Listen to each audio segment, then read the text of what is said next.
Hello, everybody. Welcome to Dusklight Communion, a Grand Archive podcast, which I think is 3 times the charm. That's how many times we're gonna lead our episodes like this. Today we're ranting. Yes, they're not all bad, not all like, how dare they do something like this, but just things we feel incredibly passionate about. And I want you to know, when we were making this list, we each gave ourselves like 3 apiece, and one like bigger one at the end. I had to stop myself from all 3 of mine being water cards.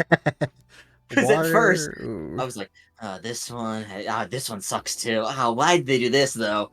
But it's not that. Don't worry. There's a good number of water cards here. Water cards oh yeah, are cards of all time. yeah. But pretty much this is going to be, we're each going to lead with the card. That person's going to rant. The other one is going to egg them on, and our feelings, our true ones, will come out. Mm-hmm. So, leading off, I'm gonna take the head on this one. Because, Jacob, if you will, to those of you that know me, and everyone that has the pleasure of not, I feel a way about this card. I think a lot of people feel a way about this card. And they should. So, recently, something came to light recently in the BNR announcement, where they recently added a card to Category 1. Category 1, for those of you that don't know, is a list of cards that they're keeping their eye on because they've been either overperforming or they've taken up too much of the metagame. Fracturize is not on there. However, the card that is on there, and I didn't bring this up and I should have added it, is a card called... what's the mirror again? It's... Crystalline Mirror. Crystalline Mirror, which in quotes they said, hey, we don't like that this card is giving blue the tool of dealing with regalia or items when typically it can't. And we think that it's showing up too much in the metagame. I'm sorry? Crystalline What? Mirror. Crystalline Mirror needs, I think it's 3 Phantasias on play to activate its important effect, which is banish itself to get rid of an item. I think it's item or weapon with a certain cost 0 or less. So it's regalia. Cost 4 or less, Yeah. material cost 0 or less. It's regalia removal. It usually hits Safeguard Amulet or Sensor or Restful Piece, stuff like that. Jacob, I want you to, while I'm doing this rant, I want you to go through the most recent few tournaments and find me a water deck that does not include this card. I'm gonna and take... at least, actually, I think all of them are 4-ofs. I'd be shocked if it was less. I'm gonna take a guess that every water deck I see is going to have 4 copies of Fracturize. I'm gonna go to the recent nationals, the Southeast Asia nationals. I'm just gonna scroll through some water decks here. And oh wow! There's a few reasons why. 4 Fracturize. 4 Fracturize. Fracturize. 4 Fracturize. 4 Fracturize. 4 Fracturize. 4 Fracturize. 4 Fracturize. You keep talking. I'm gonna look at every water deck that may be too. I want you to know, I've seen it so much, and it's so ubiquitous with water for me, that I had a problem of, I was building a deck, and I was going through, and I was like, I'm short a few cards. Well, what haven't I added? And I, looked over the list, and I didn't realize I hadn't included Fracturize, because I just assumed I had already put it in there. Because why wouldn't I? There's so many things that I feel could have been different about this card that would not have made it as ubiquitous. Because this is an incredibly powerful removal card, for those that you don't know. This is not an uncommon effect in card games, where you're able to get rid of one of your opponent's equipment, with the cost being you are giving them a resource. In this case, you are giving them a fractal, which is relevant, but also it means that you're giving them pretty much a free resource every turn at the cost of getting rid of one of their equipment. So it's almost like you went down to remove their thing because you spent a card and they still got to keep something out of it. Fracturize takes that concept and throws it out the fucking window because you didn't lose anything. Because this card has floating memory. And Jacob, if you will, hit tab over. This is the first problem. This card costs 2. Why? There's no good removal spells in this game that cost 2. The best are attacks that you're at least spending a card and exerting yourself generally. You're resting your champion to deal with something. Jacob, give me another removal spell that costs 2. Ah. That isn't secondary element. I mean, there's like ones that can have cost reduction, but out the gate, I don't think there's any others that cost 2 unless you count Oh, Zephyr's removal. so hold on, Jacob, real quick. Um, Written on Fracturize, do you see any kind of I, restriction, like level or class bonus I do restriction? not see any restrictions whatsoever. You don't? I don't. But why? But it's a good removal spell, so surely it must have some kind of restriction on it, right? No, there's none. No, it's not. Huh? Not even the floating Because clause. the biggest, it being 2 is an incredibly important number because it means you can feasibly play 3-cost card. If you have a full group of 7, you can play a 3-cost card, which essentially removes 4 cards from your hand, leaving 2 and Fracturize, and you can still hold that up and hold up an interactive piece. It Yeah. also allows you to, if you really needed to, you'll note that Fracturize does not say an opponent controls. Well, Noah, why would you ever want to target, your own stuff with Fracturize? That seems like removing one of your own weapon or equipment. And you'd be right. If you're stupid. Because the most played Regalia, and I actually think this is true, is Backup Charger. I think Which, that is true. You pay 3, it draws a card in your memory, which is good. We see that effect on Portentous Tengu, which is also good with Gojia because it also gives you a quest counter. But Backup Charger, its secondary effect, quote unquote, is it makes a power cell token, rested, which, if you were using them properly, is used to pay 1 and give one of your automaton units an extra 2 attack until the end of the turn. That is not how anyone uses that But card. what if I wish it was. I instead? love using like that card. What if it was a mana rock? Yeah, what if you made it a fractal that you just got a free resource every turn? In addition to, you still drew the card off of Backup Charger, and you now had an outlet to put that Fracturize in your bin, because again, it has floating memory. Yeah, and you know what's crazy? You can do that It's in fast. recollection. It's fast? What do you mean it's You fast? can do this anytime you want. Your opponent is playing Jin.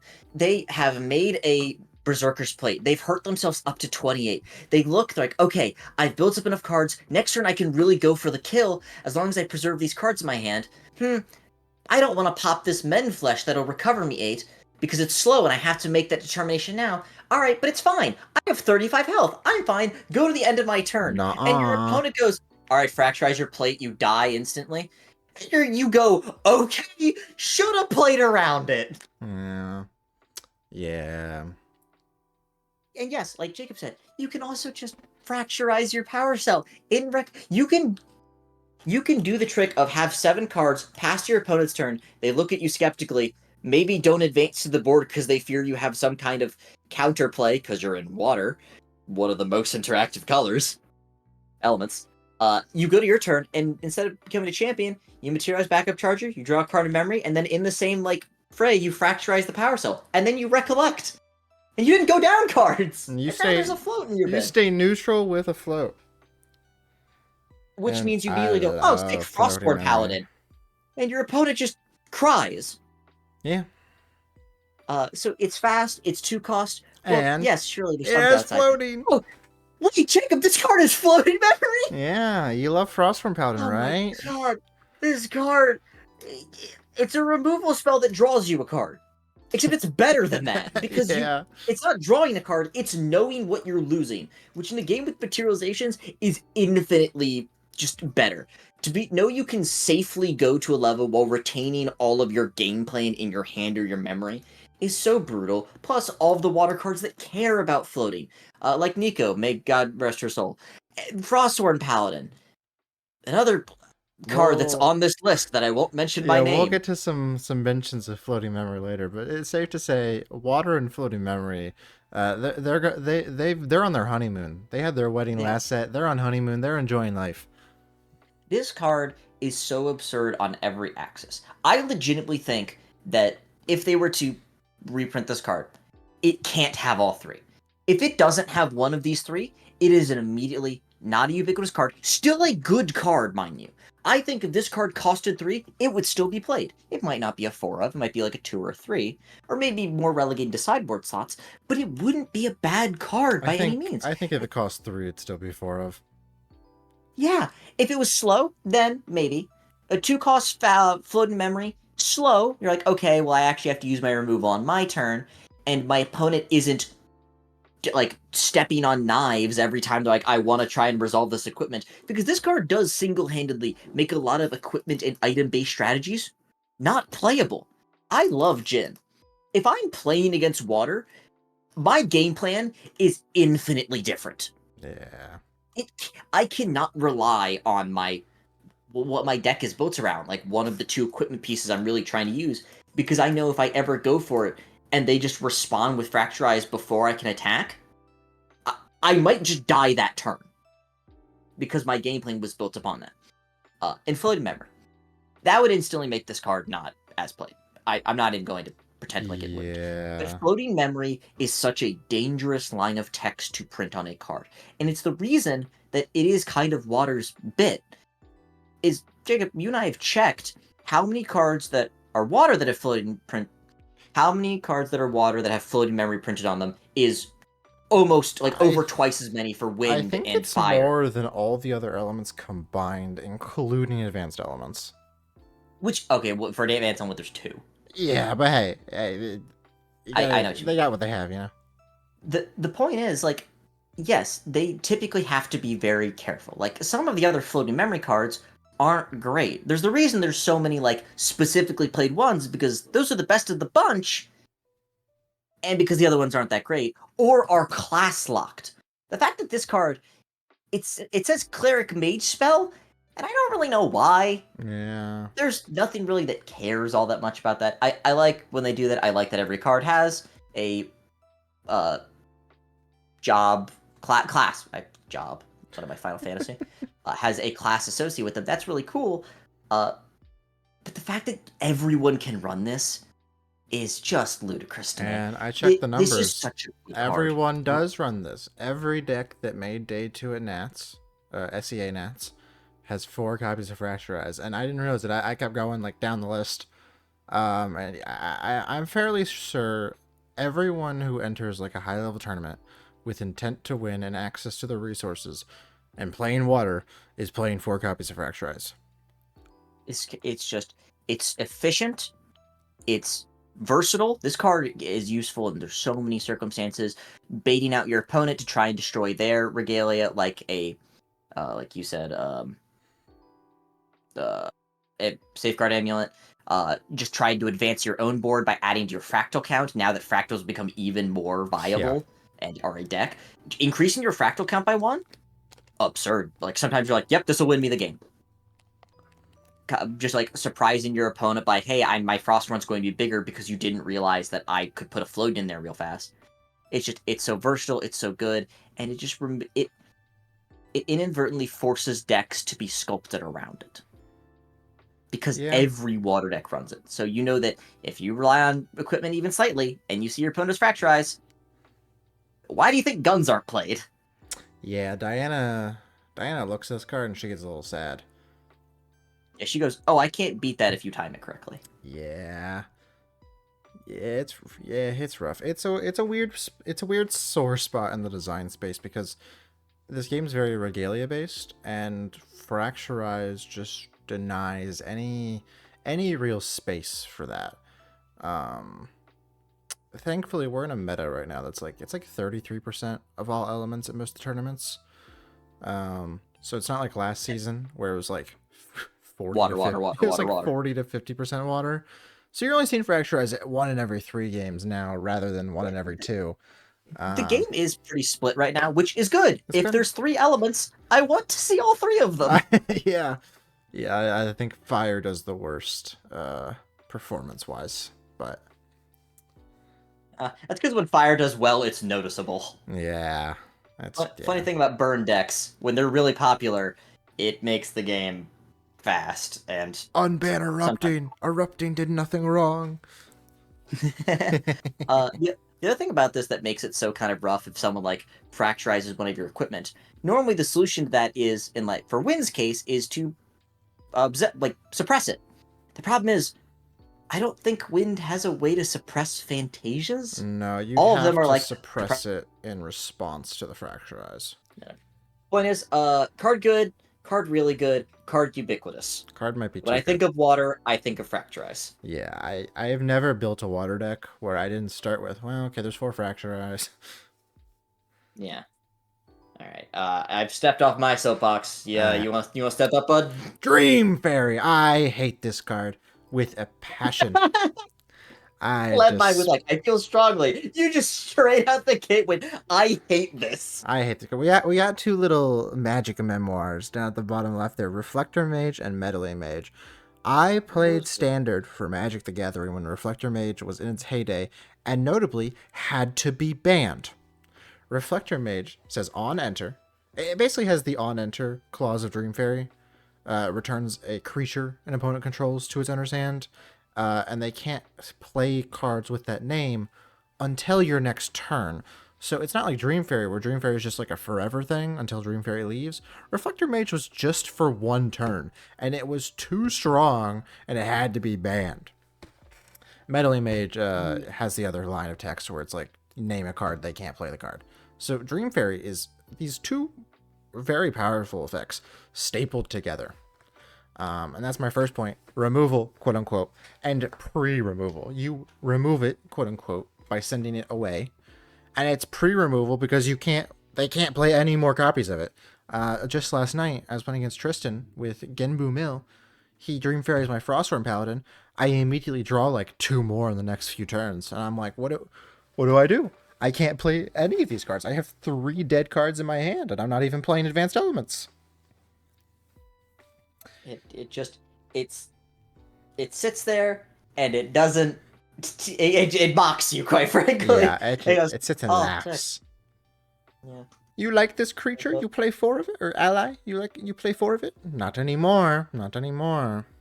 Oh, no. You still play 4 of it. You're painfully aware of how many you play of it. Yeah. And because you stare at them in your hand. And my next point is it hurts future design space and current design space. I should have just said design space, but it hurts design space in general. Because Overlord Mark III, right? It's Mark III. I always forget if it's 3 or 4. Overlord Mark III. I love that card. It's so funny. Sack 4 power cells to help cast it. It's a 6/6. It's got a bunch of keywords. It draws cards. And then the opponent plays Dream Fairy, and all your hard work goes away, because now you have to get rid of the Dream Fairy, and you have to get 4 more power cells to replay the Overlord. Okay, well that sucks. Let's look at some other big boss monsters. Crawl. I love Crawl. He's a funny little guy. But you need to banish 2 preserved cards from your material deck to play him, which is kind of a tall order, especially since Terra is, like, weird. So if they Dream Fairy, good it's preserve cards are hard to come by. Yeah, and usually you want to keep the cards you're preserving. So it's just kind of like a slap in the face to be like, oh, you did all this hard work. No, Crawl's gone. And with some recent additions, the Shenju, actually, just not even the Shenju, any of the Fatestone allies, it's so demoralizing. Having, like, putting in the effort to flip one of these Fatestones into an ally, just to have it Dream Fairied and put back. Like, you can still replay the front side because it has a different name than the ally, but it's mental damage. Mental damage. So I don't like Dream Fairy because it hurts design space, because you can't really play any of these big, dumb, funny, silly guys, because your opponent's just going to play Dream Fairy and ruin your day. But Jacob, here's the thing you gotta remember. Yeah, it stops you from playing it, but it's just a 1/2. It's just a 1/2. Attack and kill that. It's just a 1/2. Yeah, what's Why does it have stealth? Oh. Why does it have stealth? This, for those that don't know, Dream Fairy is actually part of a cycle, including Spark Fairy and Winter Fairy? Or is it Snow Fairy? It's Snow Fairy. Snow Fairy, when it enters, it has stealth, is a 1/2, and on enter, rests target ally. And that ally does not wake up for as long as Snow Fairy is in play. Spark Fairy, by far the weakest of the bunch, is on enter, choose a non-champion object. It gains, for as long as Spark Fairy is in play, this stealth 1/2.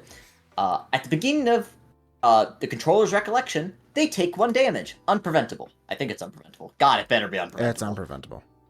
Thank goodness. But, so the whole point is the cycle is a bunch of little fairies that just kind of mess with your opponent and do like a little thing. As you may have noticed, Dream Fairy is the most powerful of them. Yeah. Because not removing that cripples your opponent's hand and draw in the future. With Snow Fairy, yes, it removes something. And you can say sometimes is better than Dream Fairy because it doesn't remove it. It doesn't give them a resource back to play cards with, because Dream Fairy does put it back in their memory, which means they can use it to reserve it to pay for costs. Winter Fairy doesn't do. Jesus. Snow Fairy doesn't do that. But when you kill the Snow Fairy, the thing is allowed to wake up and be like, all right, back to business immediately. Dream Fairy, even if you kill it, you gotta replay the card. Yeah. Yeah. But this card, yeah, it does just kind of deal with things incredibly efficiently. And you're in wind, so you can, like, if they try and kill the Dream Fairy, reclaim, displace, Zephyr, there's Asian protect. There's so many ways to bring it back and reuse it. I walked over to a match that was being played, and I saw in play.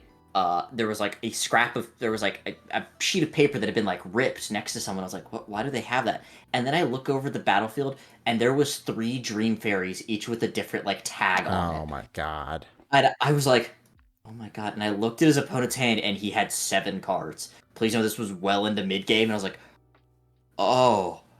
And then I kind of walked over to his side, and 6 of them were just duplicate copies of things, and I was like, oh, like Man. 3 just pairs of cards that he clearly couldn't play. It's like, that's ew. Yeah, this card, I hate this card. This, I mean, this is probably my most like hated design choice for this game.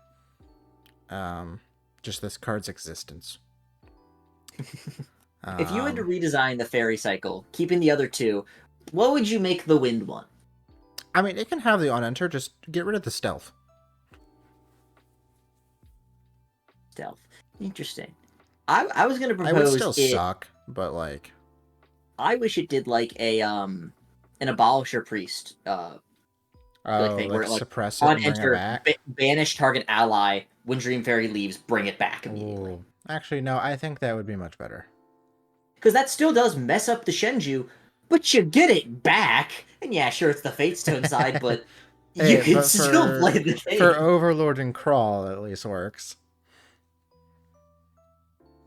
And it does become this weird game of protect the queen, where like you've Dream Fairy like an Overlord, and you're like, all right, Dream Fairy, you can never die, or I lose, and they like go to kill it, and you're like, uh-oh. Yeah. But yeah, it's still a lot. Yeah. Anything else you got on this card? No, I'm done on this card. All right, this one's gonna seem a little weird, and I want to start by saying I don't think this card is broken. I really don't. Gildas is fine. It's fine. It's not bad. But it's my first point of this card is balance is such a weird mechanic. Just period. It is. Like it requires you to like keep track of what's in your hand and in your memory, and logically, if I draw a 7-card hand, I'm going first, so I have 7 cards. Like, oh, sick, I can play Gildas, have 3 in my memory, 3 in my hand. Great, it's a 4/3. I can't attack my opponent. They don't exist. They're not real. Yeah. It's like, all right, cool. I'll go to my next turn. I draw. All right, cool. I have another Gildas. I can't. All right, well, I can't play the second Gildas. Because if I play the second Gildas, the first Gildas dies. But then I'll have balance. All right, well, I have to have someone. I have another 3-cost card. Sick. Gildas attacks for 4. That's a lot. But let's assume that I have I have 6 cards in hand when I go to my turn. If I want to play a card, I can't have balance. Yeah. Because if I play a card, even if it's a 3-cost card, there'll be 3 in my memory, 2 in my hand. All right, well, no, I'll play a 2-cost card. All right, well, now there's 2 in my memory, 3 in my hand. It doesn't do things sometimes. It's a card where it's either kind of like, to my next point, is kind of insanely powerful. It doesn't do anything. Because it's just a 1/3. Now this isn't to say I haven't died to Gildas. I've definitely died to her because she attacked me for 12 between 3 turns. And I went, ow. Yeah. 4 damage is a lot. 4 damage is a lot. You can just blow up my other 2 points because that's basically Sure, what I've sure, said. sure. Uh, it, you can either do a bunch of damage. But 4 is such a big number. We've seen that. Like, kind of the number to hit in this game for like toughness or damage to deal is 4 because, well, the main reason I think of it is I'm like, oh, what kills a Frostborn Paladin in 1 hit? Like, how do I most efficiently trade Yeah. or kill this card? And the answer is 4 damage. Uh, not there's a bunch of cards that have 3 toughness, health. Is it health or toughness in this game? Health. Health. That have 3 health in this game. So being able to reach 4 health means, oh, they reasonably have to swing 2 things into this. Even if your opponent has a Frostborn, it only has 3 power. So Gildas just being like, oh, you can play me, and sometimes with no downside, I just get to swing for 4. All right, dude, sure. No, cinema, absolute cinema. Yeah, pick up my cards. I'm gone. But it's also requires such an amount of mental bandwidth to play No. and to play against. Like, there's times where your opponent plays a Gildas, they have 3 in hand, 3 in memory, and you're like, Frostbind it. Does your opponent pay for it? Because if they pay for it, it doesn't have balance anymore. But if they don't pay for it, you got to counter their spell. But it means they can still play the other card they were going to inevitably. Because that's what ultimately ends up happening, especially in water decks, is you play Gildas, you have the 3, you swing for 4, and then you hold up something like Fracturize. Or you play another dude that costs 2. And you're just like, yeah, sick. Yeah. I'm okay unloading like this. I just stagger my turns. Because there isn't in Magic where there is a combat step where you swing everything at once, because you can kind of do things interchangeably, she doesn't have as big of a downside. So I don't know. She just feels kind of weird. And a lot of the other balance cards I feel this way too about, like the Luxem card they made. Oh, Peng I remember Tong. looking at it and being like, even if this was good, which I don't think it is, I wouldn't play it because I don't want to have to think about that. Yeah. That's why I'm Especially in glad I like don't own Gildas's. especially in like a longer tournament. Mental damage to yourself with balance is rough. I think we've mentioned that before. Yeah, like some tournaments are just attrition. Like, how much can you keep yourself in it? It's part of the Yeah. reason, like, find something like Luxem Xander or like Kong Ming for those events. You're like, I don't get time in between because my round went to time. Yeah. And you were the reason the tournament was taking that long. And it's like, yeah, that happens. But I don't know. It's such a card where I look at it and I'm like, I can recognize this is a powerful card. But also, like, I don't want to play it. And Yeah, yeah, she's that's pretty weird. much all I have about this one. Ah, She's not broken, but I don't want to. she's strange. Balance is strange. I think that's what it comes down to. Is balance is strange. Yeah. But her especially. Is it balanced? Unclear. Yeah, since it's tied to power. Yeah. Next up, Lost in Thought. Recent Category 1 edition Lost in Thought. Now, this card's weird. I don't think it's like... I don't hate this card. It's definitely teetering on the broken side, but it's only as broken as the environment lets it be. Unfortunately It's a very for water... good reward. Yeah, unfortunately... It's such a good reward card that Yeah. also enables. Yeah, Like, it does too. It does. It's like needs both. it does 2 things. You can just play it as a floating memory to help control what you're banishing for 0. You can just pay 0 for X, or you could pay like a lot and draw a lot of cards. So my first point is it has an uncapped power ceiling, because if they keep going in the direction they're going now with the water, which is making it sort of like a self-mill engine and like increasing the amount of things that have floating memory on them that are also like good cards, Lost in Thought just gets like better and better. The more floating memory stuff they give water, like paying 4 for a Lost in Thoughts and suddenly like doubling your influence, it's crazy. It's a crazy feeling. It's like cocaine in cardboard. Yeah, that's why, I mean, and that's why, like, draw like, I don't know, 5 billion cards for free. There's no downside. You're milling yourself for the floating memory anyways. You want the floating memory in your graveyard. You're either playing things with floating memory, you're milling things with floating memory. It's just free. It's free. Yeah, I think the most I've seen someone go for was and I didn't care because I was trying to kill them that turn, so they needed to find it out. Was Yeah. they were like, Lost in Thought for 5? And I was just like, ah, man, if you were gonna live this turn, this would be really bad for me. I've done it for 6 on Recollection. Yeah, that's gross. Yeah, I was like, okay, I've got like 7 cards in hand, a fractal. I didn't do anything pre-rec, but I've got like a bunch of floating bin, and I don't have a stratagem Mirror Dice anywhere. Lost in Thought for 6, just double my hand size.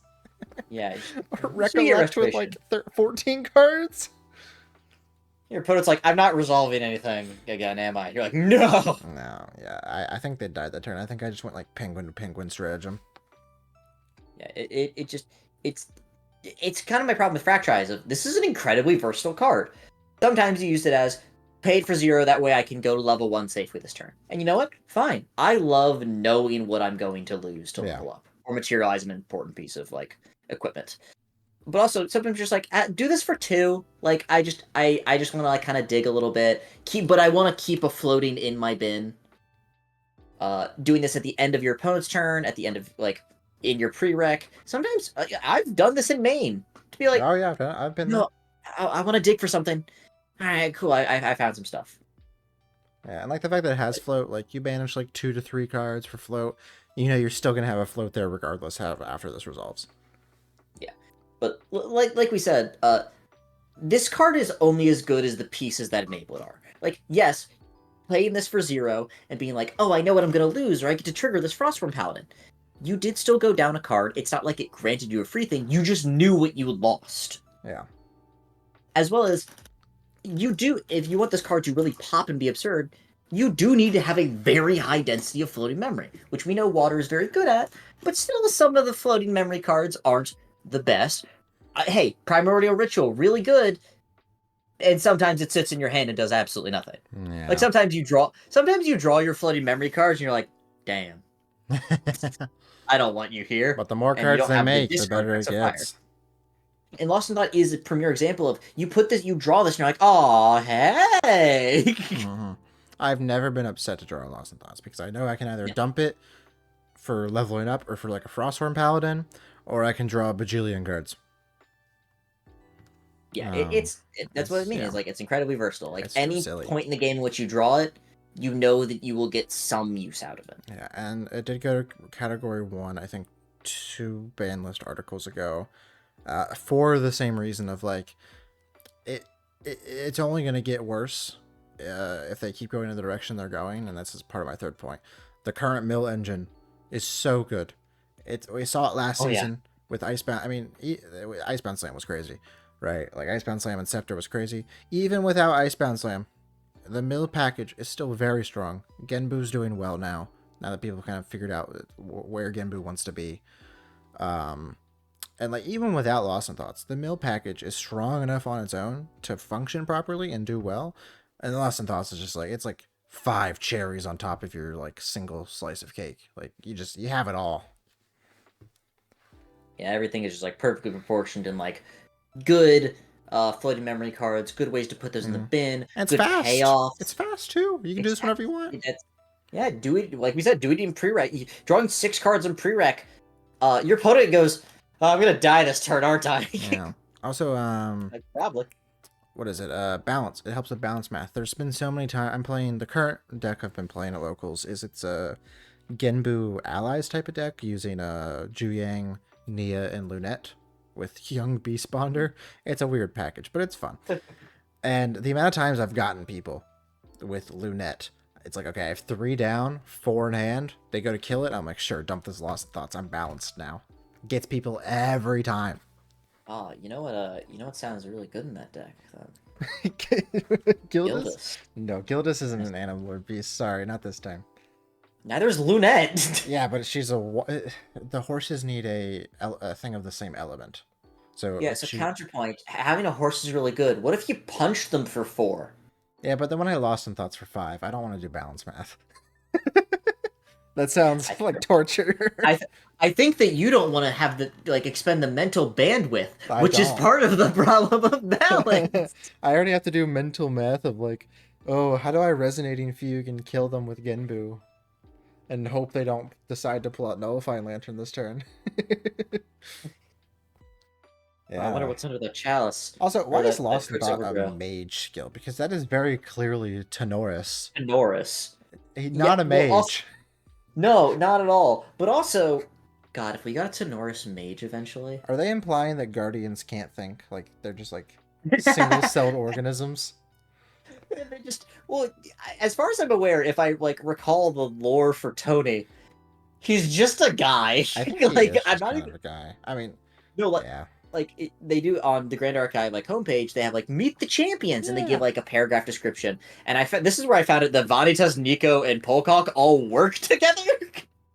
Oh. I I did not know they're part of like the triad or something. The reason Vanitas is like the cleric is he would be a bard if they had bards because he's like this sweet talking vagabond that like helps political relationships, and when things don't go well he beats you to death with his metal hands. Sure, I guess. Polcock is the leader of the military who's like, yeah, and like the description was, yeah, he looks really happy but he will kill a man. I was like, Oh.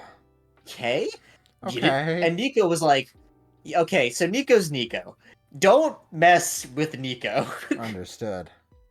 I was like, all right, cool. Okay, so and like, does that mean Nico and Polhawk are like villains? Yes, I think they're all. I think all three of them are villains. I know Vantas is a villain. Oh well, yeah. Well, what gave it away? Was it the glowing eye? Diablerie. God, I love Diablerie. I would have put that on cards that you should be playing more of. That would just imply you should be playing more Vanitas. Yeah, you don't even need to play Vanitas for Diablerie. Put it, slap it, and as a one-off. Please do not. No, please do not run that card normally. It is really bad if you run it normally. You're not gonna get them unless they know. Diablerie. You'll get them when you need to get them. Ah, good old mana tithe strats. You'll get them once and they'll never God, forget it. I hope they make a wind force spike. Oh my god, dude! Someone turned one during the Yeti regional when I was playing fractals and did really poorly because I had not practiced fractals. Round 2, they go scout the lands turn 1 pass. I'm like, okay, GCR, a Diablerie. No. Did you concede? No. It's actually I think the game I won of that set. I lost 2 in a row after that.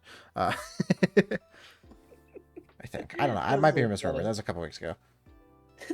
The fucking Diablerie, and you're like, no. It was all kind of a blur after I faced 3 anti-fractal decks in a row. Yeah, believe me, I know the feeling. Yeah. God, I've already forgot what we were talking about. I guess let's go to the next one. Oh, Vanitas. Oh, Vanitas, yeah. Yeah, you can go ahead and Yeah, they're gonna need to. They're gonna need to think about this before I say anything. No, hold on. I want to finish my other thought though. We'll just stay here for a second. Was just a guy.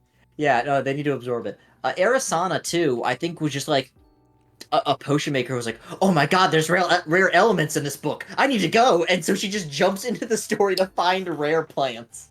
I mean, which I think is why hide in the bushes, and she's like literally just like digging up stuff, and the guards are like, who are you? fair enough, I guess. Yeah, it's like fair. All right, now I'm not going to. I need to.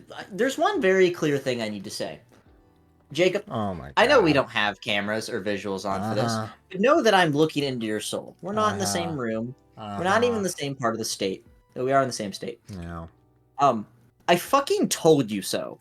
Yeah, you did. I said this card was bad when it was spoiled. Well, I more said all 3 of them were bad. Turns out explosive concoction might be okay.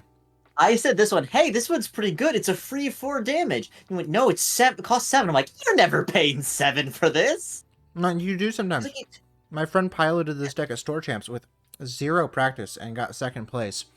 And I think he told me he had a game where 3 turns in a row he just played explosive concoction. That's all he did. I mean, like, what do they do to it? You're like, explosive concoction. They're like, oh, I should fracturize that. And then they have to think. They have to put the mental bandwidth into whether or not they fracturize an explosive concoction. He did have one get fracturized. That was like the match he lost. See? Because they respected it. Yeah. But in general, I want to talk about potions. And if you will go to my first point, oh my god, they all suck! They're all so bad. They're so bad of a single good potion that sees play outside of explosive concoction. It's just it's untenable. I don't know how. like every time I see a potion get played, part of me is like, "Oh yeah, you got it, buddy," and then the much louder voice in my head goes, "Oh god." Nah, it's like it's the same problem that Fate Stones have right now, which is like you're paying resources into something that does not do anything.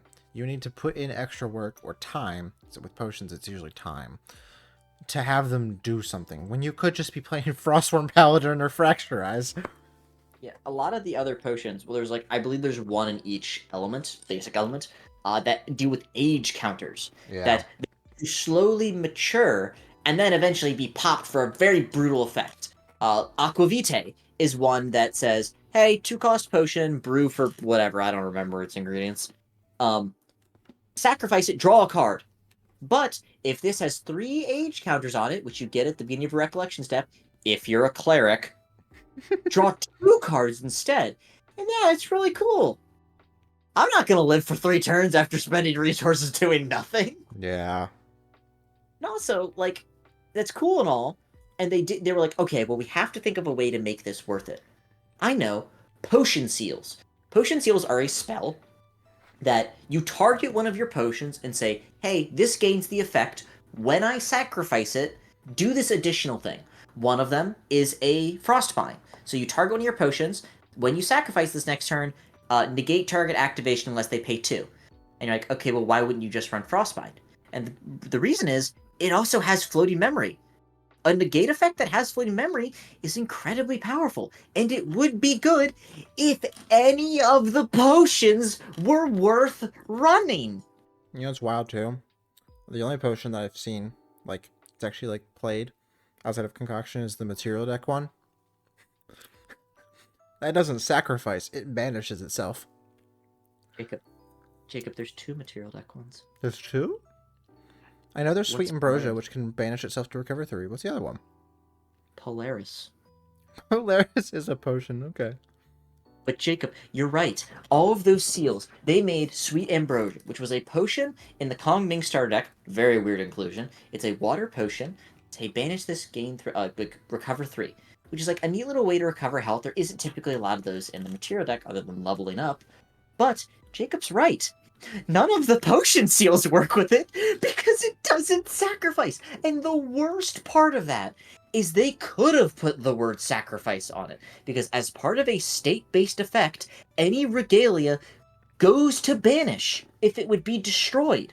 Which means they could have said sacrifice. No, so I've had to look into this because of like weird immortal rules.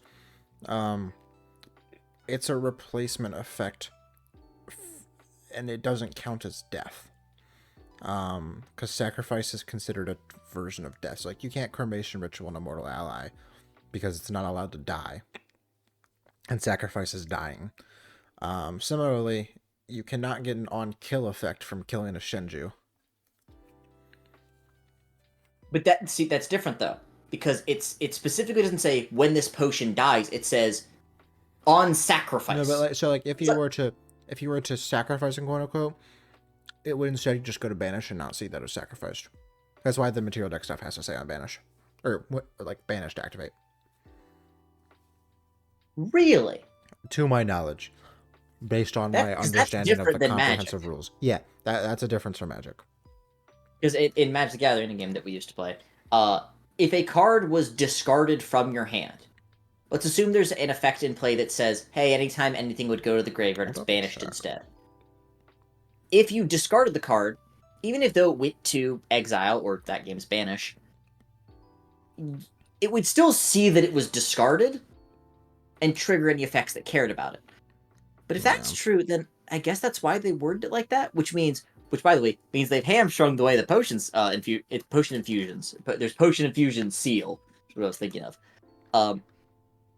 Potion infusions then can't work with any time they try to make regalia ones, which sucks even more. Yeah. To sacrifice means to remove an object from the field or in play and put it in the graveyard. Or if the object was a regalia or champion and to banish. No, I guess it has to. Maybe I'm thinking of something different then, because you sacrifice a weapon for blazing throw. But that, yeah, I guess so. They can be sacrificed, but it might not trigger on. No, it would definitely trigger. those things. Oh, We'll ask wait, Bane never mind, later. never mind. An object is still considered sacrificed if a replacement effect would cause the object to go to another zone. Never mind, it does still work. Okay, cool. So they just hate you. Yeah, they just hate me. Wait, no! This entire... Wait, we just discovered that, yes, it could have worked like that. My apologies. But they They're deliberately didn't. They're just generational haters for potion They're enjoyers. general hatred. They keep making more. Why are they all bad? Like, Essence of Blizzard. 4 cost, requires 1 adjuvant and 1 catalyst. These are subtypes of herbs.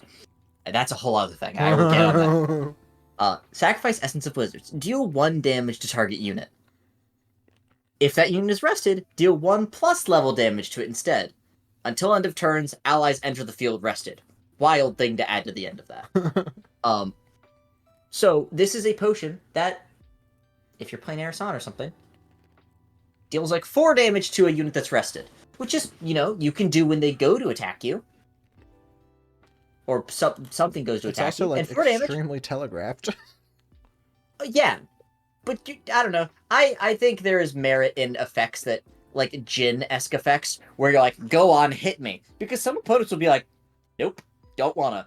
And in your head, you're like, hell yeah, they didn't hit me. Always keep attacking the gym player. Always attack Jin. Don't give them time. Some of these could be good, like if they gave more ways to increase age counters, which they have like 1 effect. Liquid Amnesia, 2 cost, brew 1 Blight Root. Beginning of your recollection phase, put an age counter on Liquid Amnesia. Sacrifice it. For every 3 age counters on Liquid Amnesia, banish a card at random from that player's memory. That's not a slow effect. You can do that instantly. But it takes 3 turns before it trades with 1 card. Yeah. It's so... It takes too much time. Yeah, potions is such a slow deck. And so it's never going to be fast. There was one combo deck a long time ago with Distilled Astrophyte, but it's... Yeah. That's too slow now. To my next point, that really hits home. Dude, I'm staring at the potion list now, and it's like, damn, this sucks. Oh, I mean, Trisket Potions is good. Wait, hold on, was I wrong? Was Polaris not a... It might be like a cauldron. No, I was wrong. It is not a potion. It's an artifact. But it just also has age counters on it. Okay. Doesn't it have a funny subtype? No, it doesn't. Okay. Cleric artifact. It should be Cleric Artifact Cauldron. That would be funny. Yes, the regalia. I guess there is scripture, so Yeah. and fan. But just I want them to be good. And my last point... I'm looking at them again, and I'm just reminding myself, Swift Concoction is the best one. Like, some of these can be really good. Invigorating Concoction, the wind one they made, which is brew 1 flower, 1 herb, hindered, sacrifice it, put 2 buff counters on an ally, draw a card. That could be a pretty substantial effect, especially because that's not slow. So you can just kind of be like, threaten your opponent to being like, you do not want to attack. Whatever you attack is... Yeah. Telegraph combat trick, but still a combat trick nonetheless. Forgetful Concoction, which is the water one, which isn't great. It's banish 2 cards at random from target opponent's memory. Return those cards to their memory at the beginning of their next end phase. Oh, it's double Chilling Touch. It's double Chilling Touch, and it draws you the replacement card. But I feel like that can also just really throw your opponent off. Especially if they're prereq, they go to do something, you're like, you lose 2, actually. Yeah. But it's... I want the potions to be good. It makes Arisana better, because, you get to actually use her effect. But till then, there's just not really much of a reason to. Herbs do other things than fuel Polaris? See, that's what I hate to hear. Oh, when a card is like... And Horticounter, my bad. Yeah. I've told Jacob this. I love Horticounter because I first saw it get printed, and my first thought playing Magic was, oh, it's Force of Dill, which sounds like the card Force of Will, because it's like a free counter spell. I was like, oh, haha, that's really funny. Actually, no, I like Horticounter more. Such a good name. Such a good card. Yeah. But yeah, I like potions, man. I wish they were good, but they're just wish they were better. Not. Yeah. All right. What's your last one? Ensnaring Fumes. Now, I said I hated Dream Fairy, and I do hate. Quo Gia Enjoyer. I Quo Gia Enjoyer. I do hate Dream Fairy, but like I think my hate of Dream Fairy is justified. Like everyone I talk to understands that yes, Dream Fairy is busted. It probably shouldn't have been designed the way it is. I am the lone ranger for Ensnaring Fumes. Everyone I talk to is like, no, it's fine. It's fine. You're just biased. Yes, I am biased. I love Guojia. I love my silly Shenju. And this card tramples on my hopes and dreams. For the same reason of Dream Fairy being like, nice thing you worked really hard to get. Send it away. It's the same thing with this. Honestly, this should also be Hertz design space, but it specifically hurts the HVN design space. Oh, look at all these fate stones that you can flip and get the cool stuff. What if it all went back to your hand? What if you were reset to 0? What if your opponent just looked at you and said, no, not today, and you can't do anything about it? I like you said, you're a little biased because you play decks this openly hoses. There are good sides and downsides to this card. It is pretty well balanced. I think that more people should use this card aggressively, because like in the decks that run this card, like Windzander, you play Sirocco Operative, you play Windmill Engineer, you play Black Market Broker, and like your opponent plays one or two things, goes to attack, and you're like, actually, put these all back in my hand. Yeah. I'm gonna draw a jillion more cards. There's actively no downside to the decks that want to play this bouncing their own board state. Yeah, and like it is so a good real. card, and yes, against the decks it's good against, like decks that take like Fatestone decks, where like they just flip something, you're like, nah, do it again, or like the actual like big Fatestones, like the Shenju, they get Genbu out. They're like, all right, I've got my big thing. You're like, back to the hand, and they can't even be like, but can I banish Gojia to negate this? You're like, nope, this does not target. Gojia level 2 can't negate the Ensnaring Fumes, and if your Shenju goes back to hand, it actually goes back to material deck, it's not coming back. It's never coming back. Yeah. It's gone. Yeah. Next point, like we said, it has no downside. The decks that are playing this actively are okay, maybe even happy about bouncing their own board.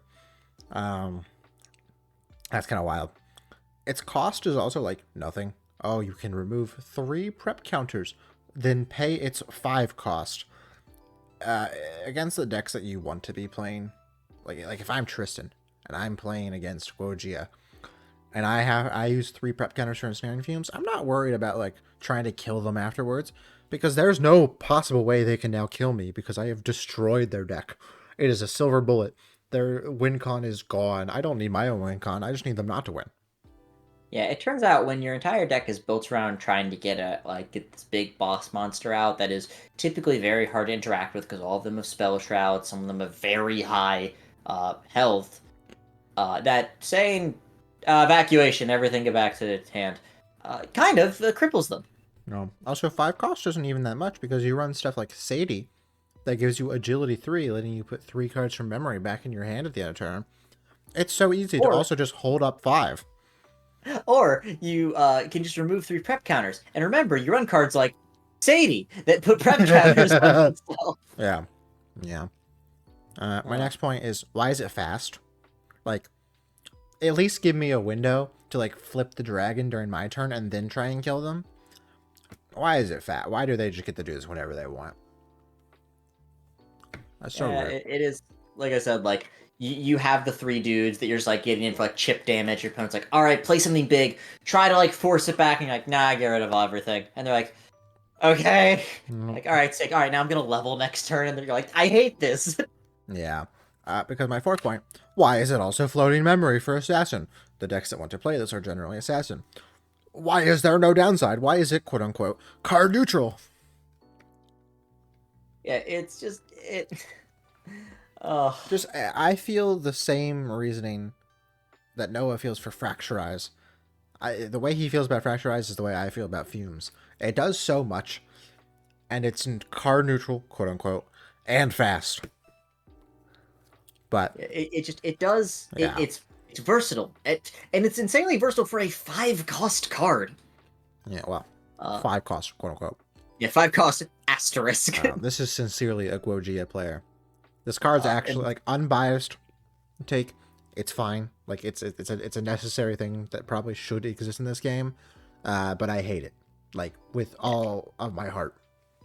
And please note, legitimately, if you're not an assassin and you're running this card, it is a pretty big cost to run for a quote unquote silver bullet. Yeah. Because if you're an assassin, it's not free, but it almost is. Yeah. It's very good. And But a lot of these when you're not an assassin, it gets far harder to play. A lot of these Gojira decks run Blinding Orb now to help their kill turns line up. So Yeah, makes sense. Yeah.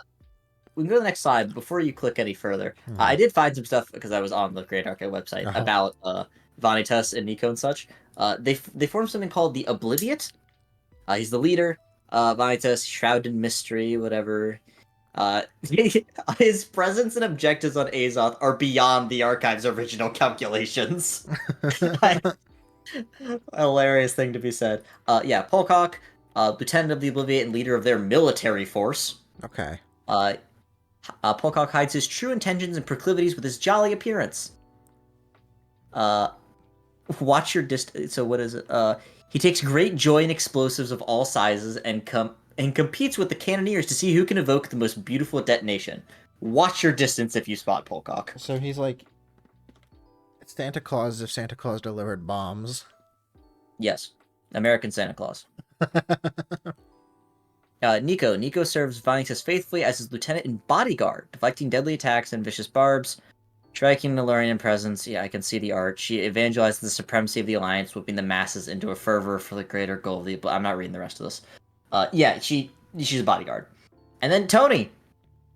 Once a champion of the... I want you to know, under like how they sort these guys, there's members of the Grand Archive, the Obliviate, and 4 that are unknown, which is Merlin, Sylvie, Tenoris, and Tristan. It's funny. Once a champion of the Grand Archive, he now roams Azoth seeking a purpose, which is why he was on Lost in Thought. Oh, he needs a purpose with his cards. Yeah, I know. His grizzled past as a mercenary champion and now a deserter of the Archive shrouds him in mystery as he isolated himself in Azoth after the Shatterfall Cataclysm. However, crisis once again blooms in this fated world. So he was a member of the Grand Archive and then kind of was like, gotta get out of this. That's fair. Seeing what these champions have to go through, I get it. Yeah. All right. Now we've gone through our 3 cards. Now for some honorable mentions of cards. Expunge. The reason I had this in honorable mentions and not next to Fracturize, even though I want you to know I could go just as hard into this card as I could into Fracturize. I'm not going to because none of you know this card. Because why would you? And that's my point. Yeah. Expunge is a 2-cost cleric spell. Not relevant. That's not a cleric. That's a ranger. As an additional cost to activate this card, discard a curse card from a champion's lineage. Problems right out the gate. Jacob. Before the printing of the... what was it? Gloamspire Assassin or something like that? Yeah, Gloamspire Prowler. Before the printing of Gloamspire Prowler, what was the most expensive curse? 2. Like, oh, 2. The most expensive curse that could be on any player at a given time cost 2, which is when this card was printed. So, for the grand cost of paying 2, removing a curse from a champion, you can deal X damage to all units. All units! That's right, Jacob! This card is symmetrical! Wow. Where X is the reserve cost of the discarded card. So for the low price of 2, and removing a curse from, hopefully myself, because if I remove it from my opponent, their life totals staying the same, Yeah. I can deal 2 damage to everything on board! At slow speed! Oh boy! At slow speed! And locked behind Umbra! Locked behind... Well, that's how you're cursing them. Of course. That's right. Oh, what the fuck, dude? Like, why is this card slow? Why is this card... Now that Gloamspire Prowler is a card, you can deal up to 4 damage, but mind you, you're still 4ing yourself. Yeah, I think even if this card cost 0 and it was fast, it would still be bad. It would! It'd be so bad! That's also a systematic thing of curses. Curses just is not a great strategy.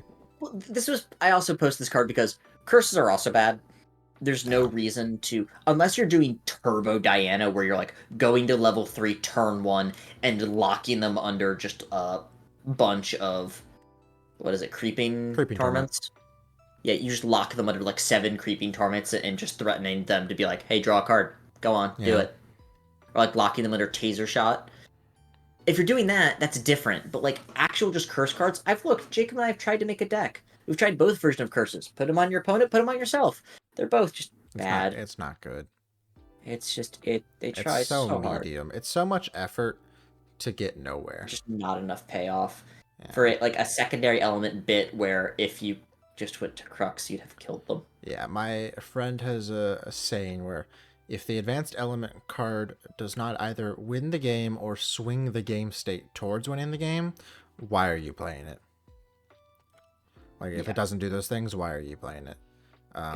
Take a Intangible Geist and Crux. Crux is amazing. Not as much right now. But right, we have the saying Crux is fine because historically, Ghost of Pendragon, Incarnate Majesty, very strong cards, insane value.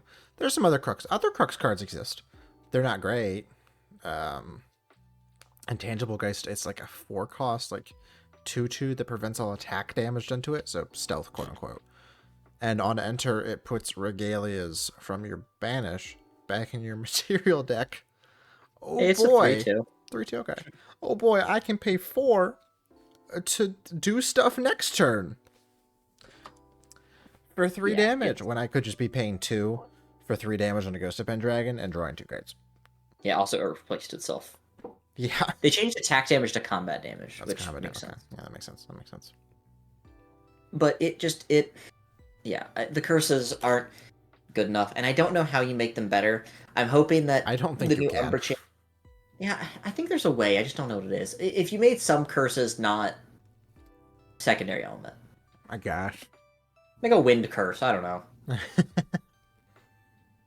It's good to just make it just fade. Also, fun fact about curses: it is possible in Grand Archive to have 4 curses attached to someone, none of which share a type. Yeah. There's an attack, an action, a ally, and a Fantasia. Yeah. It is possible to have 4 different curses in someone that are all different types. And only one of them is going to be good. Yep. Yeah. Yep.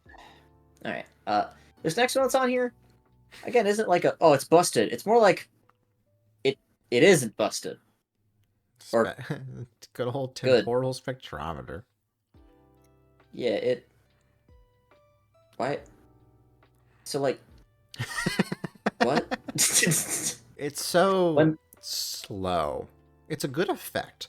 You can it's a divine relics, right? Here's the other thing. Like, let's ignore the divine relic part for a little bit. Tap, put a time counter on it. When paying for memory cost, you can sack spectrometer to pay for X of that cost, where X is the number of time counters on it. So like after a few turns, it pays for level 2 or level 3 for free. And that effect on its own, sure, it's fine. Yeah. It's a little slow. I will say, if this card wasn't divine relic, I would run it. I'd play it. Yeah, it wouldn't be like in every deck, but I'd play it. Yeah. But the problem is it says the word divine relic. So now you have to instantly you have to compare it to the divine relics. It's not like it's an unfair comparison. No, you play one or the other, so you have to compare.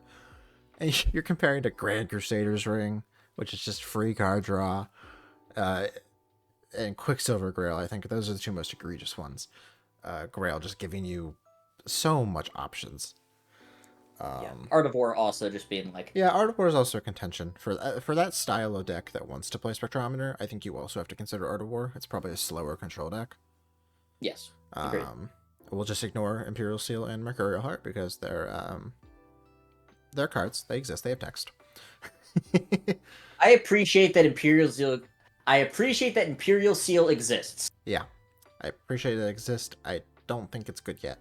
Maybe one day. We'll see. But yeah, like there's no world where I'm ever playing Temporal Spectrometer over Grand Crusader's Ring or Quicksilver Grail, I think. Yeah, it's kind of unlikely. Yeah. There's one deck I've seen that can kind of utilize it because they are literally just that slow. Like, I Yeah. think if I were to try and rebuild Kong Ming, I'd consider this. But, like, I don't know. Grail's just so good. Like, Terracomming? Yeah, like, I think but my Grail's also just problem so with that much is, like, better. I also think just, like, you want to get to 3 so aggressively Yeah, you do that, like, definitely want to, like, quickly get to 3 with Dungeon Guide. But, like, you get to do what Slimes did with Quicksilver Grail Covenant of Thorns. Of course, it costs 1 because you're not Tamer. But, like, Quicksilver Grail Covenant of Thorns is still, like, insanely powerful. oh, yeah, absolutely. No doubt. Yeah. But yeah, it's just like Yeah. it's so close, and I do appreciate how this card is designed strictly because it did beg the question of would this card be playable if Divine Relic wasn't written on it? Like, look at all of Divine Relics, with the exception of Imperial Seal, because that is a deck building card. Yeah. And so I'll say the same for Mercurial Heart. All of those, if they didn't have Divine Relic, you'd snap them off. Oh, dude, if you could play Quicksilver Grail and GCR in the same deck, oh my god. Yeah, but I'd like go that's my point feral. is, yeah, it's just like why like it makes you weigh your options. And unfortunately, the first one they made of GCR, an extra card's hard to argue with a lot of the time. Yeah. Extra card on demand for no downside is ooh, it's a good one. Make him feel things. What's the next? GCR2, draw 2 cards? Ooh. Ooh. I don't want to Don't please tempt them. don't do that. Don't do that. Wow, both of us would be like, please, Yeah, please, wait, don't please do don't. that. I don't know. Spectrometer's cool. I wish it was better. I wish Yeah. it. Yeah, I don't know. I don't know how to make it better. I think it just is what it is. This last one, ALC and MRC are last filled one's with a more lot of of you. like, yeah, they're filled with a lot of weird cards. Gaia's Blessing. I'm gonna I let you take the wheel on this one. I played Slimes last season a lot. Um, this card is maybe one of the most whoopsie, we didn't think this would happen that I've seen in a card game. Because this card is from DUA, the first set, and honestly, in that set, it's like fine. It's either it's a 1-cost regalia, or you can do like the old scepter thing where you can play it from your material deck, but the condition is 1, you have to be Terra, and 2, you have to banish 4 animal and or beast ally cards from your graveyard to play it. And if you're familiar with Magic, it's Future Sight. You play at the top card of your deck revealed, and you can activate animal and beast ally cards on the top of your deck. And like in the old DOA decks, it's like medium. It's fine. It was kind of hard to get enough animal and beast in your graveyard without like having them die somehow. Yeah. And it was Or the pretty. ones that you did put there not being floating or something. Yeah, it was pretty slow. There wasn't like a great shell for it. Tamer was always kind of. What is the someone who played way back then told me that one of the worst matchups in the game was like Merlin, but like level. This is before like this is DOA Merlin, so just level 2 Merlin using Fireball to kill people versus Sylvie was a 95 to 5 in favor of Merlin because you just kept eating their animals or beast. And their entire deck cared about it. Yeah. So it's rough, but yeah, it was fine. And then Slimes happened. Slimes is very good at cycling cards. Baby Red Slime discards cards, and you can just discard slime cards. You're playing a bunch of slimes that cycle themselves to draw cards, and then they're dying from your opponent doing stuff. It was very easy to get 4 slimes in your graveyard. All the slimes are animals or beasts, so you're pretty set there. And then the second you go to level 3, you just pull out Gaia's Blessing. So off the bat, you get the power of drawing as many cards as you want in theory off the top of your deck. The other whoopsie daisy moment is it's now putting 4 slime cards into banishment. Storm Slime cares about the count of slime cards you own in banishment. So you instantly get to add 4 to that count for no downside, for all upside. And it definitely was not designed that way, and that is why Gaia's Blessing sits at Cat 1, I'm fairly certain, is because of this. This little oopsie daisy. And it's insane because, like, part of the most powerful card of Gaia's Blessing and Slimes is not the top, like, getting cards off the top. It's just putting 4 more Slimes in banishment. Just having Yeah. a +4 to all your Storm Slimes is wild. Yeah, it just I've only ever played against this, and every time I've seen it played, I was like, oh, they've played 3 more slimes off the top of their deck. And watching my opponent go ethereal, draw, ethereal, okay, baby gray, and I'm like, I'm dead, aren't I? I miss slimes. I hope Baby Gray version 2 is good. I want to play slimes Uh, again. I don't even. I'll go on record with this. If Baby Gray still existed in the format, I don't think slimes would be top tier at the moment. Because slimes didn't do the best against allies at times. Wind allies now has even more tools.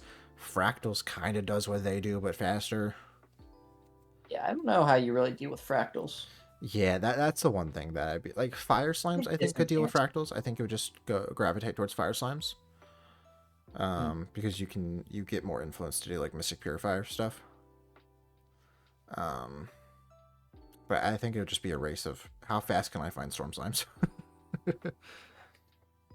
Yeah, could be. Yeah, I don't know. Yeah, guys busting. Guys busting was an incidental design mistake. Ignoring slimes, guys busting's fine. It's a good card.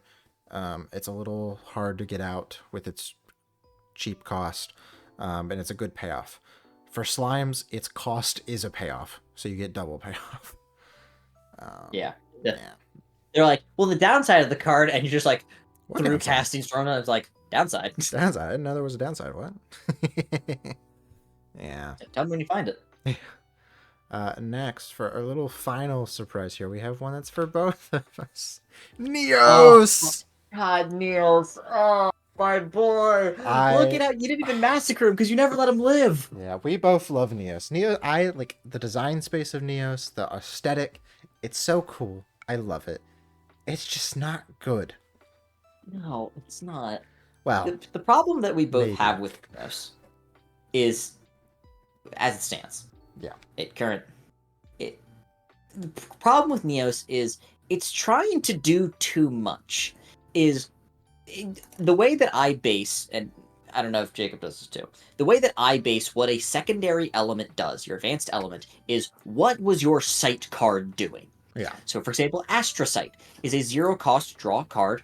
It's 0-cost glimpse 1, draw card, but it also has star calling 0. This implies that the bit of Astra is you want to be star calling. You want to be glimpsing a lot of cards and playing cards while glimpsing. Exia, it's a 0-cost draw card, but if you were hurt, have 25 or more damage on you, it also reduces the cost of your next card by 1. This is implying the entire bit of Exia is you want to be hurting yourself and using your life total as a resource. Neos, their site is 0-cost draw card. If you have 8 or more objects, which means anything on the field, including your champion, I believe? Yes, your champion is an object as far as I remember. Including your champion, then you draw another card into memory. So it's saying, hey, this card can effectively draw you 2 cards if you're playing a bunch of stuff. Well, it draws the second one to memory, right? Yeah, it does. Most of those effects draw the second one to memory. Yeah. Exia technically does something like that because it effectively draws you another card by reducing the cost of your next card. Yeah. But it's my point with that is, what? Objects? That's so vague. And true to form, it is vague. Tenoris, being the only Neos champion right now, cares a lot about domains. One of his level 3 makes domains that care about having multiple other domains in play. But his other one says, hey, anytime you make a token of any kind, you can turn it into a sword, then you can load all your swords onto one big sword. And like summon sentinels right here. For each domain you control, summon other tokens. Well, wait, I thought I wanted to be doing one or the other. Okay, Smash with Obelisk now wants me to sacrifice my domains, but I thought I wanted to build all those up. Refabrication wants me to sacrifice my tokens now, but also wants me to have my influence really low? What is it? What's going on here? We've talked about this before with like Crux, where, yeah, there are bad Crux cards, not everyone is a winner, but the ones that are good are so notably good. Like, Ghost of Pendragon. card's absurd. It's a 2-cost 3/4, amazing on rate already, but also you return a regalia from your field to hand, which is sometimes good because you can rebuy on enter triggers, but then it also draws you 2 cards, effectively replacing itself, and more? That's so good. And Neos has Smash with Obelisk. Yeah. Now, don't get me wrong, Smash with Obelisk does a lot of damage, but it's not Ghost of Pendragon. It's not Ghost of Pendragon.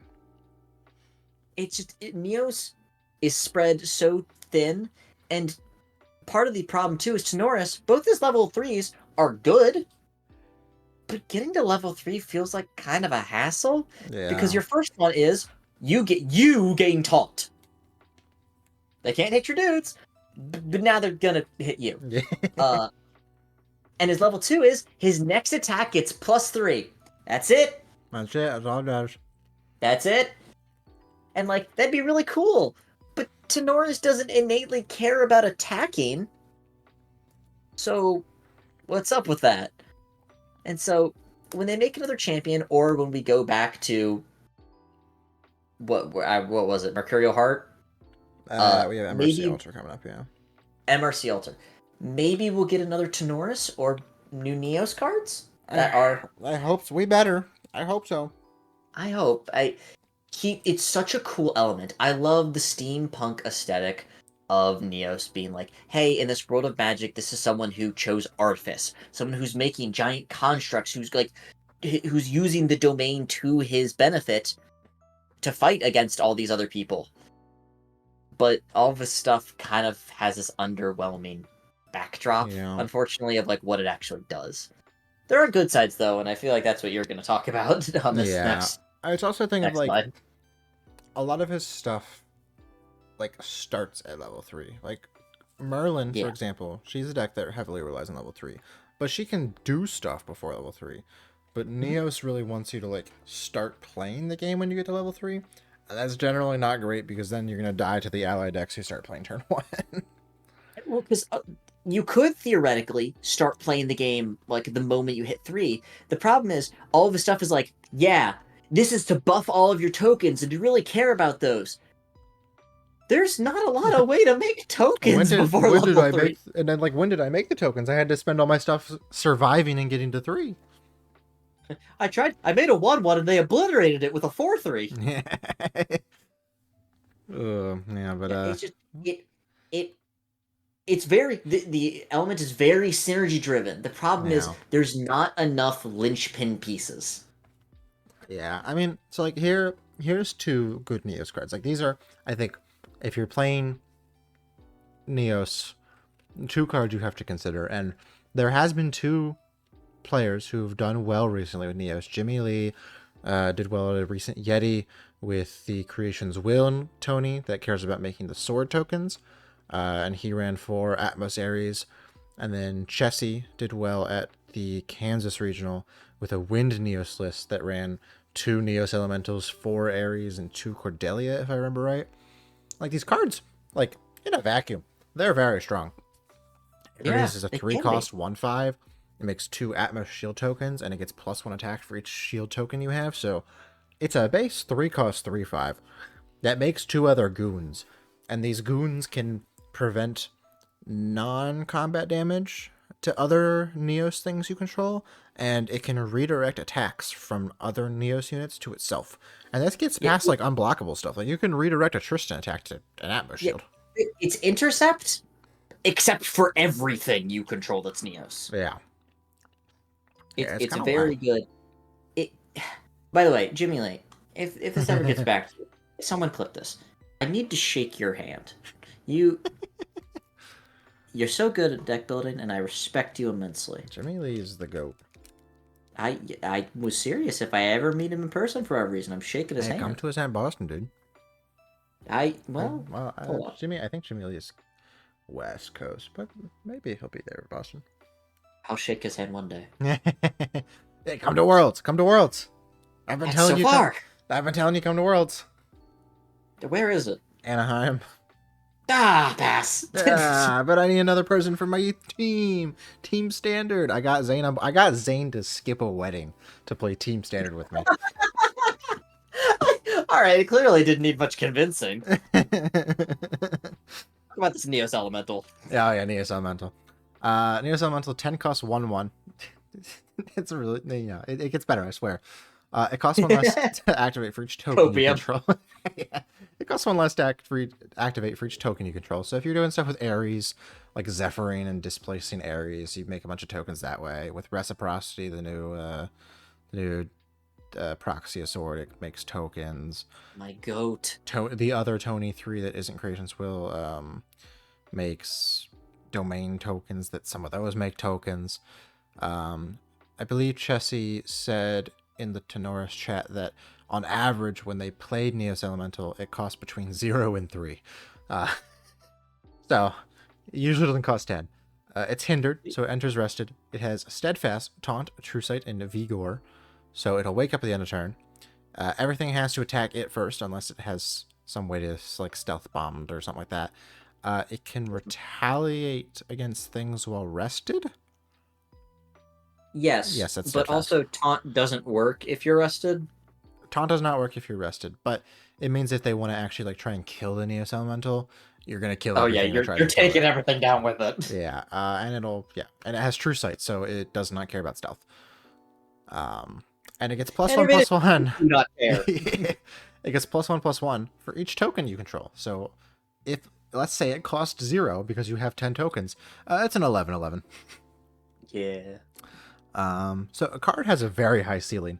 It's just like locked in a little box that is very hard to unlock.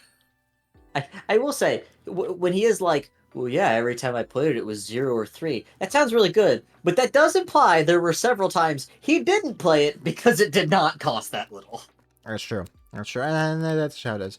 They described their list as something that, like, you use Reciprocity and, like, Zephyr Reciprocity if you need to. Oh, yeah. To sort of control the board state early with some goons, with the Goon Squad. Yes. And then you use Neos to outscale the opponent. Yeah, because Neos, if you want to talk about a deck in this game that goes wide, this goes wide. Also, like, you will run out of mat space. Ares and Neos Elemental are like kind of like wild cards. They're kind of crazy. They're just like they're just locked behind this shell. I like Neos. I think deals with most of the advanced element decks in the game pretty handily. Like, oh, you have a what's it called? Majestic Spirit? Sure, kill it with Neos Elemental. You're like, oh, you have that? Cool. You're like, oh, you made the horse? Yeah, no. Yeah. Can you get through my horse? Can you get through all my stuff? Against Tristan, the Atmos shields can redirect Shadow Strikes and Slice and Dices, so like it's just really hard for them to hit you without Ensnaring Fumes, and then you just get to like redeploy everything. What are the other ones that are like relevant? Astra technically currently? Astra's not too terrible. Yeah, I don't know how this fares. This probably doesn't fare great against Astra. Yeah, because like they don't. Astra's weird in how they scale because they are quite literally linearly scaling. Yeah, Like, I think add that's two, where add two, add two. I think that's where holding a Zephyr for Polaris really helps. Yeah, just to like lower the number they get. Yeah. You have to play differently with Astra. Similar for Luxem, although like I don't know. Luxem's a little weirder because now they have to scale 30 damage rather than the normal like 25. Also, hey Jacob, Mm-hmm. I'm gonna tell you a secret about if I fought like this deck. I don't know if I could beat the Atmos shields. The Atmos shields are just like, oh, nice Light Weaver's Assault. No, I mean, Yeah. you do have to like play mind games because you choose where the Atmos, or you choose the Light Weaver's Assault after I've chosen the Atmos shield stuff because it's choose, not target. No, but the flip triggers. Yeah, that's what I mean. So like the flip triggers are choose, not target. So you decide upon resolution what you're hitting. That's like with Sadie, they have to bounce Sadie before you choose, or else you just get to kill the Sadie and they can't bounce it back. You know what? I'm not gonna lie to you. I play a lot of Xander. I did not realize the reveal was also choose. Yeah. So the idea is you just use the Atmo shields to protect each other, I guess. Depending on how Yeah, many light weavers assaults you have, of they course. themselves. Yeah, that's what I mean. Like you just make them. Yeah, Oh yeah, yeah. it can just protect itself. Yeah, yeah. Yeah, that's what I'm saying. You just have each one protect itself. Now, granted, then they just go face, and you're like, ah, yeah. Yeah, that's Well, fine. that's where what you do is you go. They flip one light weavers, and you go. All right, these shields will protect themselves. Then I'm gonna activate my domain, target myself. And your opponent's like, Well, this here's sucks. the thing: if you find Exalted or Remingian Throne, the math gets so weird because now they're Oh all yeah, 1/3 shields. Exalted Dorimigian Throne. I want this to be heard. If you play Tenoris, because of reciprocity, that card is absurd now. Oh yeah, you make 3 There's a 2s every reason turn. Anthem effects don't exist in this game. Yeah. Because in a game like Magic, Anthem effects are good if you're going really wide, but because your opponent always has the option of just taking the damage instead of blocking, you can't force them into an awkward spot of your dudes are just bigger. You still do, and you pressure their life total, and that's good and all. But in this game, where the difference between 3 and 4 is massive, and so is 2 and 3, an Anthem effect that I get to keep around for 3 turns minimum, Yeah. and heaven forbid you actually get to the critical mass of domains. I think it is Where you pretty hard to get there, right? You need 5 other domains, I think. I yes, if you have it is worded if you have 4 or fewer other domains, Yeah. it sacks itself, which means you need, including it, 6 Yeah, domains. you need 5 other. And now with Tenoris level 3, that gives you 3. Chelsea's list runs 4 thrones. All of those are unique. 4 hubs of innovation and 2 Guandu Theater of War, I think is the domains they play. Theater of War also, when you're making a lot of tokens, really not that hard to trigger. Yeah. And honestly, even if you don't trigger it every turn, glimpsing 1 per attack, pretty good actually. Yeah, it's pretty Good. Not too bad, honestly. Let me go to their list and see if there's any others, but I think that's all they run. Chessie. Yep, that's it. Can I say a niche little thing that also, if anyone decides to roll one of these lists that I need people to understand? Mm-hmm. They are automatons, which means 2 things. 1, if your opponent's got the reprogram, they've got the reprogram. 2, the more important thing, you can actually use your power cells. Or you could just turbocharge, draw cards, yeah! You could, but legitimately, do you know how many people don't expect Oh, that's true. that just you're like, I'll attack you with this 1/1. They're like, I'm not gonna intercept it, I don't care. And you're like, alright, sick. Alright. Load on 8 more power. Here's this Ares. Oh, it's a 5/5 now. Die.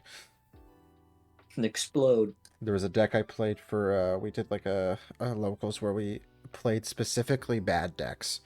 And I brought Wind Neos, but it was like Wind, like the current Wind Robo Allies deck that uses second Wind and Rallied Advance. Except I was Rallied Advancing an Atmos Ares. I Zephyred and displaced the Ares to make 1 billion shields, and I just swung with it 3 times in a turn. Yeah. And if it worked, I win 3-0. God, yeah, it's... Oh, no. Neos, look, we love this element. I think it's so cool. And I do think that when we go back to Mercurial Heart, it will get its due. Arisana for a while was not great, and then Polaris got printed, and it did make her a lot better because now you actually had a kill condition. Arisana is crushed on Polaris. Which is sure, but I think that's kind of fine. That's fine, yeah, no, it's fine. It's okay to have a builder. If Polaris didn't exist, she's not here. Arisana would not see play. Yeah. But I think Neos will kind of get that point of there will be, for them, they don't need a payoff. They have payoff. They just don't have the enabler. Yeah, they need enabler. They need a normal card that's my biggest proponent of I think would make Tenoris so much better is if they gave him a level 2 that was on enter, make 2 automatons. Yeah, a new level 2 would help immensely. Yes. The current one isn't super great. Yeah, there's the thing Lee was doing where he's running a fiery swing because you hit level 2 and just be like, wipe the board. Yeah. I have time now. Yeah, yeah, flame sweep, all that kind of stuff.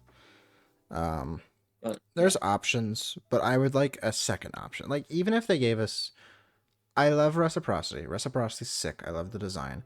I almost yeah, think we need another proxy, either a new proxy card or another Tony. I don't know if we're gonna get another Tony though, because they're probably gonna do a new Diana champion based off the box art. I can, I can hope. I can yeah. cross my fingers. Um, They're gonna have 3 Dianas. Maybe she's got. It's either that or it's just a new card revolving around her. But it looks like champion style art, especially comparing it to like the Vanitas ALC Ultra box. It looks like champion art. Yeah, but didn't they do the same thing with Nika? Did they give Nico a new second art? Um, they gave her a new champion. Well, they did. They gave her level 1. You're right. Yeah.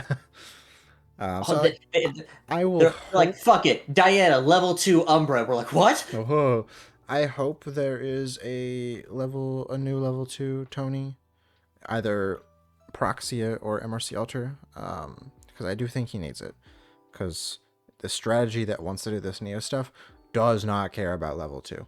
Maybe It is you like use with, reciprocity to attack, yeah, it but is like with Xander, where they gave him a different level 2 that was just like infinitely. But like the other level 2 Xander was like, whenever you attack an ally that's tapped, do an extra damage, inherited. And we're like, yeah, I just want this effect that effectively lets me draw a card. yeah. Yeah, I think if they make it effectively draw a card or make dudes, it gets a lot better. What if they made it like a make 2 of any combination of the following: Power Cell, Sword, or 1/1. Like just pick between those, pick 2. Yeah, generate Make, two, generate, pick two. It's just like generate blank, generate blank, generate blank. yeah. I don't know if they could have it generate an Aura Steel Greatsword though, since it's Neos. Generating doesn't count. But you know what I mean. Generate I don't know Cosmic if they Bolts into want. your deck. I don't know if they want a level. That's true, but I don't know if they want it to generate into play. Sure, I can see Yeah, where the thing might come with that, but I don't know. I don't know. It's weird. Yeah, if it was like make a But power cell and make a 1/1 automaton with, I would take that. That'd be sick. Guaranteed turbocharge or level 2. that would be pretty sick. That would be pretty good. Or just 2 objects is also the really good part. Yeah, it's just 2 What if objects. what they might also need to do is a card, something that would make it really good, is if they made a Tony specific domain. Now you can argue, well, all the things that are class locked are Tony specific. Shut up. You're right, but shut up. The Eternal But it, Kingdom. yeah, well, you could be Nico. You shouldn't, but you I could. can't wait to play Seal Domains. That was chill. I See don't how? know. I don't know. Umbra Something Black Guardian Butler or Man. something. Yeah. When he comes out, we will talk furiously about him. Yeah. Until then. Yeah, I don't know. Something like, it's like, oh, if you're Tony, it draws you a card on enter. It's like, oh, cool. We get yet another if we get another domain that replaces itself, chef's kiss. Yeah, that'd be nice. Yeah, I don't know. Us. All right. Either way, We've ranted on Neos I believe long enough. that is our soapboxes. We have oh, two guys yell at Cloud. We once again, closing thoughts. We're not angry about any of this. Like, very I'm clearly, angry like, about Ensnaring Fumes. I know you're angry about Ensnaring Fumes. I'm angry about Fracturize. But like, realistically, they are cards in the game. Just because they're good cards does not mean that they are unmanageable. Decks are built around to like play and try and deal with things. Like, yes, I know that some decks you're like, oh, I got Ensnaring Fumes, and that player's like, haha, I got them. But then there are other matches where they draw Ensnaring Fumes against me on Xander, and they draw and they're like, this card has no text. Yeah. Because I'm like, what are you gonna do? Bounce my dungeon guide back to my hand? Deal. I'll use it to activate Portentous Tongu. Yeah. But there's most cards have ways to play around them, and if cards do get banned, that keeps the metagame interesting, keeps just playing the game fun. And at the end of the day, it's like, do we wish some cards were designed differently? Yes. Do I wish Dream Fairy didn't have stealth? Yes. Do I also wish potions were better? Equally, yes. Yeah. But at the end of the day, they will design cards how they do, and we will continue to play this game and find ways to exploit weird designs. Yeah. And anything else you got? You want to say? I think that's everything. Well, I do believe that is the. I believe for once this is our actually shortest wrap up ever. I say as if we didn't talk about We're Neos for a like long time. we're like an hour 30. Don't worry about that part. I still think that is our shortest one. I think it is. Too. But no, it was. No, I can't wait to see what they do. I think Twisted Reflections is going to be really cool.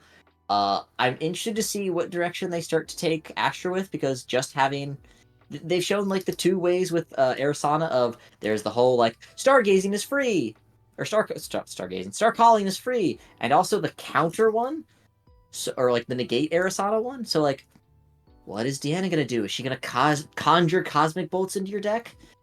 I don't know. I don't know if they're gonna stick with the cosmic bolt plan. We'll have to see. We will have to see. Do you think she's gonna use a bow or a crossbow? Real talk. It's a bow. It's in her art. Really? I really feel like she used a gun, crossbow. Nah, it's a bow. Unless she has multiple things. Fair enough. Yeah.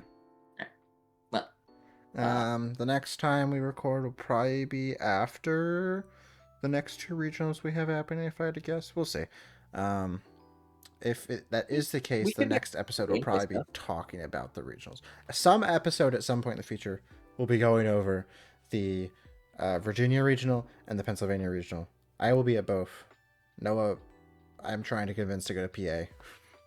It's so far. Just drive up the day before, and then we can drive up together.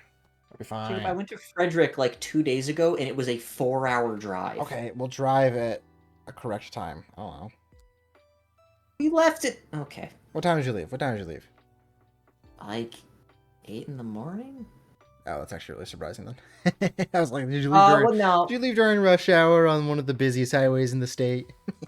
Actually, no, we did leave later. It was closer to the afternoon, but still like early in it. Okay. I don't know, skill issue. If rush hour is like 5 o'clock, that's I think when we arrived at our destination. Yeah. Just do the like cartoon thing where like your car like races up off the wheels and comically drives over the other cars, you know? Inspector Gadget ass car. Yeah. But yeah, we'll talk about those regionals at some point. If anyone here watching is gonna be at Virginia Regional, I'll try and have this out before Virginia Regional this Saturday. There's a chance it goes out on Sunday, but if this does go out before then, and you're at Virginia Regional or Pennsylvania Regional, I'll be at both. I'm planning to judge at both. So, yeah, remember to call a judge if your opponent's slow playing. It's always correct, unless you're wrong, and then it's not correct. But most of the time, it's correct. Nice covering your bases there. It either is or isn't correct, guys. Yeah, but don't. The point is, this goes for anyone. If you're at a tournament and you think either something fishy is going on, or just like they're just doing something incorrect to the rules, whether it's a tournament rule or a gameplay rule, don't be afraid to call a judge to check. You get time extensions. Yes, that is the point of them. Yeah,